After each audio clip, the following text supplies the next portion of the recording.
Em visita à redação hoje, nós temos Edna Martins, vereadora e pré-candidata a deputada federal. Edna, eu gostaria de saber o que você está achando dessa situação entre o Legislativo e o Executivo nesse momento de aumento salarial dos funcionários, essa celeuma toda que se criou em torno disso.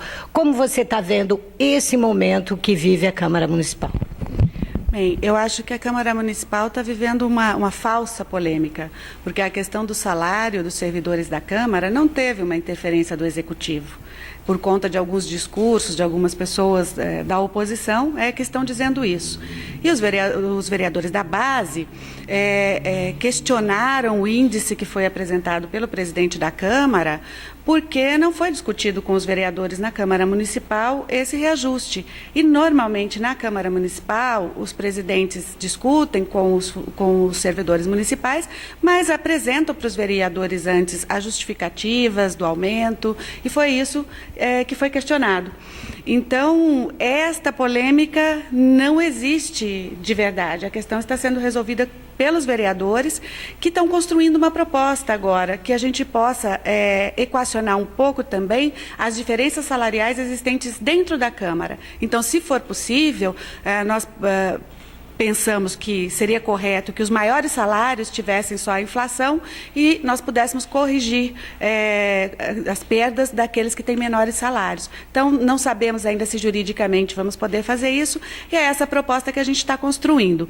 Existem pessoas interessadas em manter essa polêmica entre o Legislativo e o Executivo. Faz mal para a cidade, faz mal para o Legislativo, entrava os projetos e, infelizmente, nós estamos tendo que viver com essa situação meio permanentemente. Né?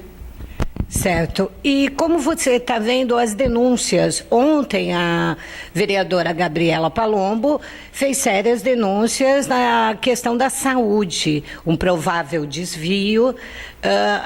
Quando um vereador tem que realmente ver o que está acontecendo antes de fazer uma denúncia, pode ser feito dessa maneira, não verificar na prefeitura, não verificar na secretaria e já soltar uma denúncia? É assim que acontecem as coisas?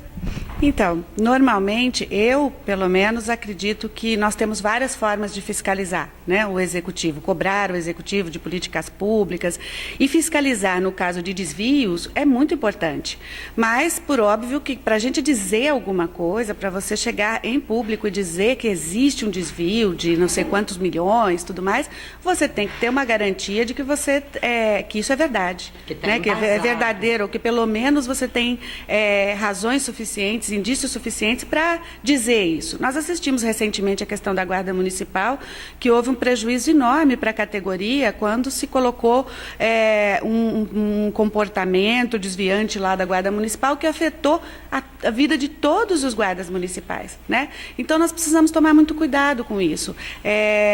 Talvez as pessoas recém-ingressadas na política, e nos nossos tempos, né, em que as pessoas vão dizendo as coisas na internet, em todos os lugares, a gente precisa ter um pouco mais de cuidado quando a gente trata que as coisas envolvem a vida de outras pessoas, envolvem uma cidade, envolvem um governo, para que a gente tenha certeza do que a gente está apontando e, assim, fazer uma fiscalização coerente, correta e séria. Correto. Você é pré-candidata a deputada federal. Qual a expectativa aí, quais os planos que você tem para Araraquara?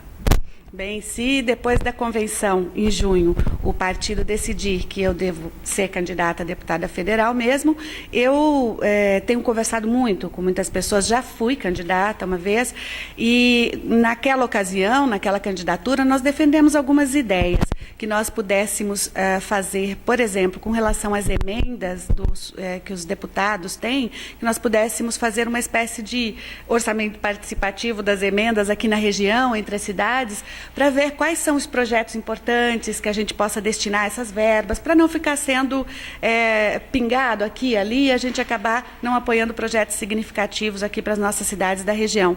Que tem aqui nas cidades da região um conselho do mandato, para que a gente possa cada vez mais ter um mandato que de fato represente a região, entre outros temas que eu já trabalho e que são importantes para o nosso país, né? Como a reforma política, a reforma fiscal. Esses são temas que eu acho que são importantes, que nessa renovação do Congresso espero que as pessoas que lá estejam briguem por essas reformas que o nosso país precisa.